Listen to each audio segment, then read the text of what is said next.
بسم اللہ الرحمن الرحیم۔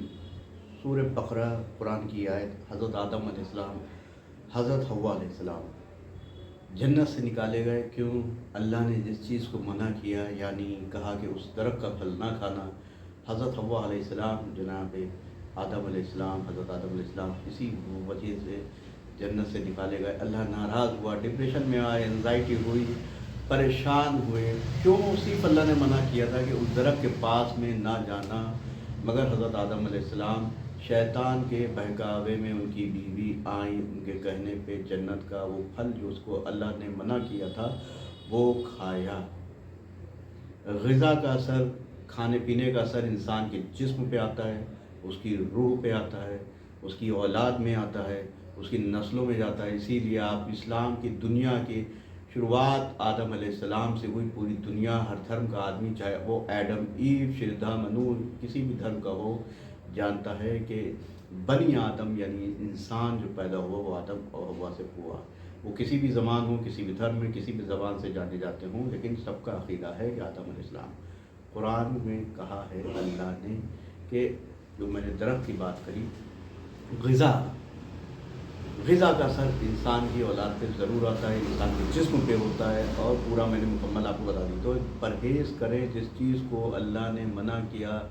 حلال تھی وہ غذا، جنت کی غذا تھی، لیکن اللہ نے منع کیا تھا۔ حرام درخت نہیں تھا، حرام پھل نہیں تھا، مگر پھر بھی اللہ نے کہا تھا نہ کھانا اور اس درخت کے پاس نہ جانا۔ پھر بھی آدم نے کھایا، کپڑے اتر گئے، پریشان ہوئے، جنت سے نکالے گئے۔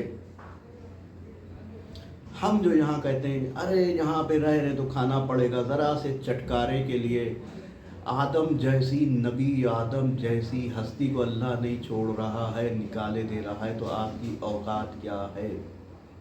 بحث مباحثے کیا فرق پڑتا ہے؟ فرق یہ پڑتا ہے نجس غذا کا کہ ایک بیٹا قاتل نکلتا ہے، اپنے بھائی کا قتل کرتا ہے۔ یہ ہے غذا کا اثر،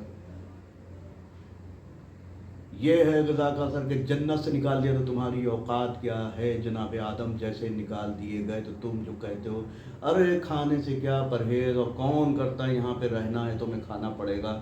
آدم تو جنت میں رہتے تھے، تو جنت سے نکال دیے، تمہاری اوقات کیا ہے؟ تمہارا حشر کیا ہوگا؟ کبھی سوچا ہے؟ اللہ نے، ابلیس عبادت کرتا تھا اللہ کی، یہاں سے درجات، رینکس بڑھتے بڑھتے بڑھتے بڑھتے ملائکہ کی سب میں داخل ہو گیا۔ اللہ کا ایک حکم نہ مانا، اللہ کا ایک حکم نہ مانا، اور لعنتی بنا، آج تک جو ہے لعنت کھا رہا ہے، اور دوزخ میں جلایا جائے گا، صرف ایک حکم نہ مانا۔ تو اللہ کے ایک حکم، بات چل رہی تھی ٹاپک غذا کے اثرات، فوڈ جو ہم لوگ کھاتے ہیں۔ ویڈیو پسند آئے گا تو شیئر کریے گا۔ اولاد میں کیا کیا چیزیں آتی ہیں، اور انشاءاللہ نیکسٹ ویڈیو میں بتائیں گے، چھوٹے چھوٹے سے کلپس ڈالوں گا۔ غذا کا اثر یعنی کھانے پینے کا اثر، اس کے ہاتھ لگنے کا اثر، سب ہمارے جسم پہ آتا ہے، جسم میں آتا ہے، اثرات آتے ہیں، کفر آتا ہے، نفاق ہوتا ہے، منافقت پیدا ہوتی ہے۔ غذا سے شروعات ہوئی تھی آدم علیہ السلام کے درخت کے پھل سے۔ پورا ویڈیو، پوری سیریز آپ کی خدمت میں لے کے آنے والا ہوں۔